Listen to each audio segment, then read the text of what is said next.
31 मार्च 2027 पर्यंत.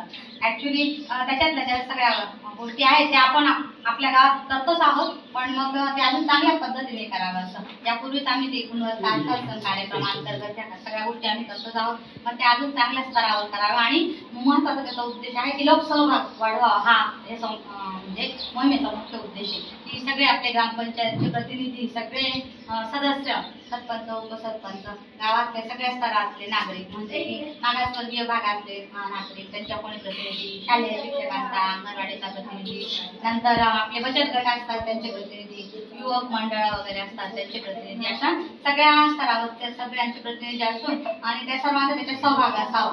सर्वांसाठी सगळ्या योजना माहिती पडाव्यात आणि त्या अंमलबजावणी त्यांची व्हावी, असं त्याचा मुख्य उद्देश आहे.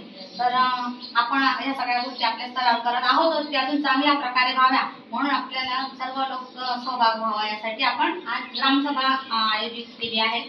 तर अशा पद्धतीने याची दर महिन्याला एक मीटिंग असणार आहे. तर त्याला ग्रामपंचायत स्तरावरील माझे गाव आरोग्य संपन्न गाव कृती समिती अशी म्हणून आपल्याला एक समिती स्थापन करायची आहे. त्याच्यात सर्व आहेत, समिती सांगितलं त्यातल्या सगळ्या प्रतिनिधी असतील आणि त्याचे हेड जे आहे म्हणजे अध्यक्ष जे असतील ते सरपंच असतील, उपाध्यक्ष जे असतील ते उपसरपंच आणि सचिव समुदाय आरोग्य अधिकारी म्हणजे मी असते तसा, आणि बाकीचे सगळे आमचे सगळे मेंबर, नंतर ग्रामपंचायतचे सगळे सदस्य आणि इतर काही प्रतिनिधी आहेत ते सर्व त्याचे सदस्य असतील. एकूण साधारण ते 28 ते 30 जणांची समिती असेल. आणि त्याचा असा आहे की त्याचे आपल्या स्तरापासून म्हणजे ग्रामपंचायत स्तर आपल्यावरती नियंत्रण असते, तालुक्यावर जिल्ह्यावर विभागाचं आणि विभागावर राज्याचं, अशा पद्धतीने. आणि त्याच्यामध्ये एक प्रकारची ती स्पर्धात्मक ठेवली आहे त्यांनी.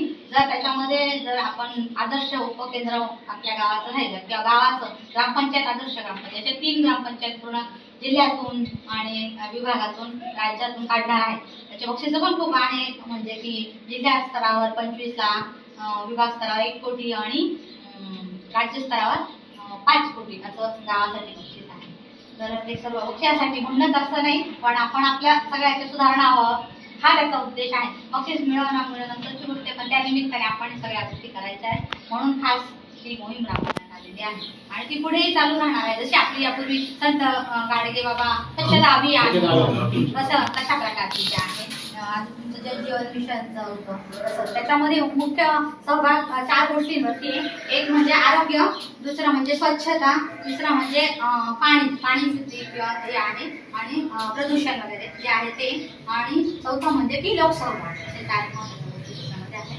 तर आपण त्याप्रमाणे पुढे सुरू करू. त्याची आपली ग्रामसभा जी सगळ्या गावातल्या लोकांची शक्यता होईल ती लवकरच आपण आयोजित करू. आज आपण त्याचा शुभारंभ करत आहोत. धन्यवाद.